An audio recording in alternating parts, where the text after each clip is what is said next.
நேசிப்பவர்களுக்கானது. கண்களில் கண்ணீர் இல்லாமல் வாசிக்கவும். அப்பா என்ற ஆணழகனுக்கு அழத் தெரியாது. குடும்பத்திற்காக மாடாய் உழைத்த போதும், பிள்ளைகளின் பசியாற்ற ஓடாய் தேய்ந்த போதும், என்னடா வாழ்க்கை இது என ஒரு நாளும் அழுதிருக்க மாட்டார்.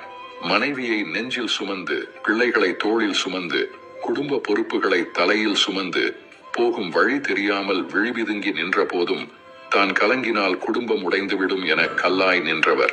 நாம் அவரை கல்லெனவே நினைப்போம். ஆனால் தோல்வியில் துவளும் போது பிடித்து கொள்ள அப்பாவின் கைகளை தான் முதலில் தேடுவோம்.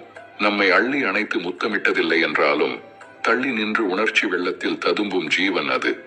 நாம் தின்னும் சோறும் உடுத்தும் உடையும் படித்த படிப்பும் அப்பாவின் வேர்வையில்தான் என ஒரு நாளும் அவர் சொல்லி காட்டியதில்லை. நேரில் நம்மிடம் 4 வார்த்தை கூட பேசாதவர் ஊர் முழுக்க நம்மை பற்றிதான் பெருமையா. தோளுக்கு மேல் வளர்ந்து விட்டால் அவரே